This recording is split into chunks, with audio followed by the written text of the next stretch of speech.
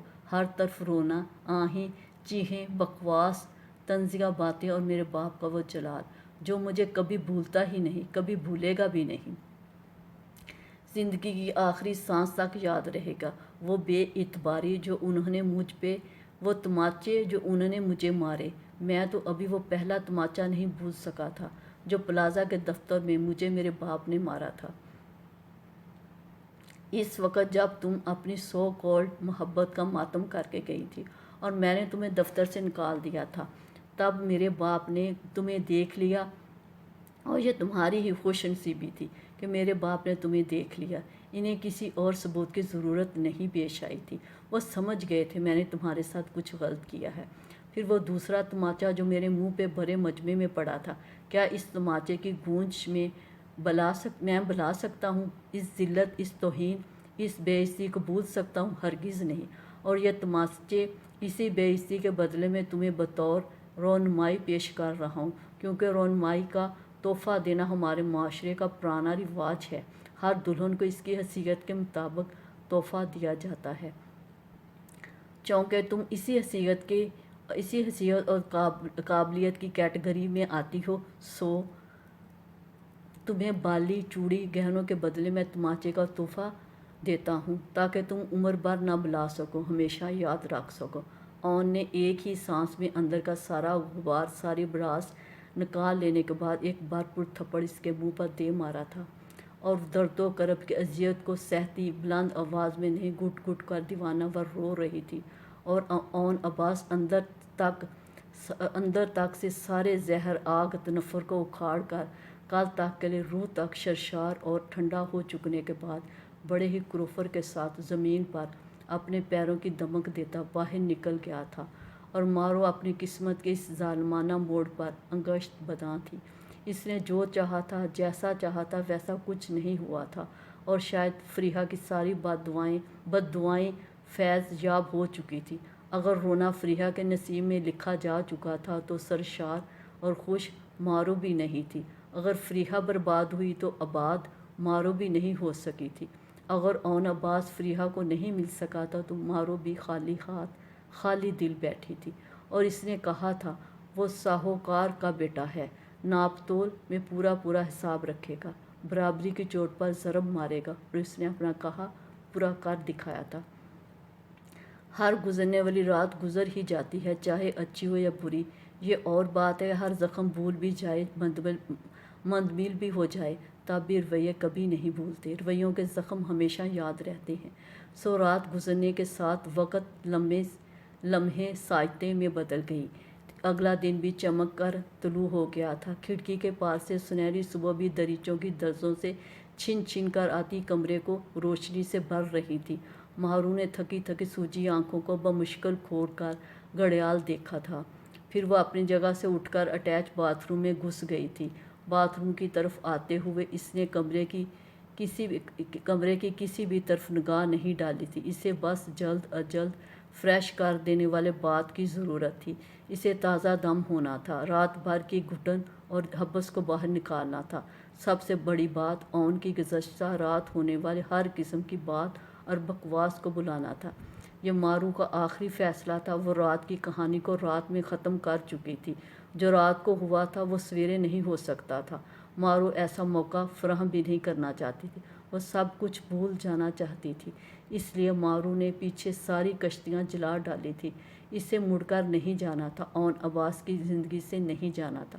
وہ زندہ حالت میں یہاں آئی تھی اور مر کر یہاں سے جائے گی، یہ بات تو طے تھی۔ وہ اسی گھر میں رہے گی اور عمر بھر رہے گی۔ جو کچھ رات میں ہوا تو وہ اچھا تو کہیں سے نہیں تھا، وہ بڑا ہی برا اور بدنما تھا۔ پھر بھی مارو اپنے ستمگر کے اس ایک ستم کو بھلا دینے کا پکا فیصلہ کر چکی تھی۔ وہ پوری رات سوچتی رہی تھی، اس نے ہر پہلو کو سوچا تھا۔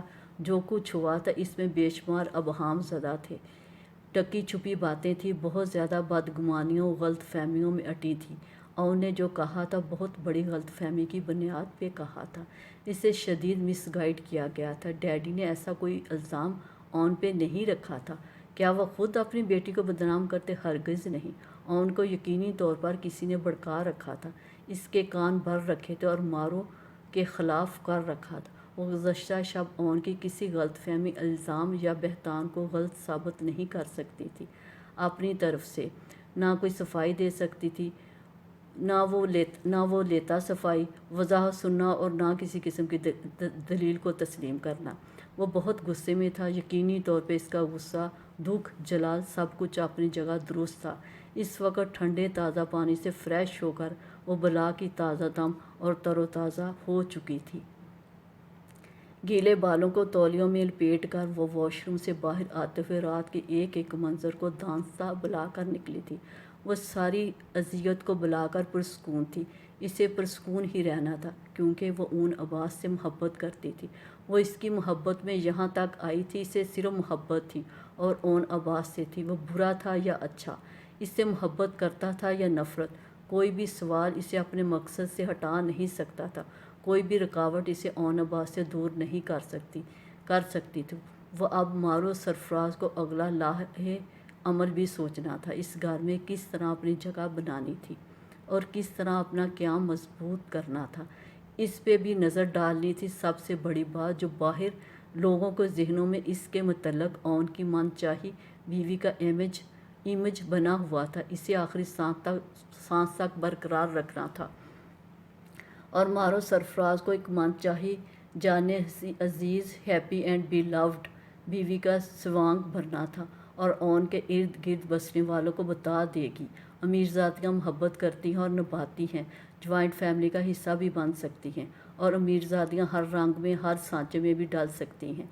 2 روزہ شادی کا ٹائٹل لوگ اسے 2 روزہ شادی کا ٹائٹل دے رہے تھے، ایک دن خود ہی اپنی زبانوں کو بند کر لیں گے۔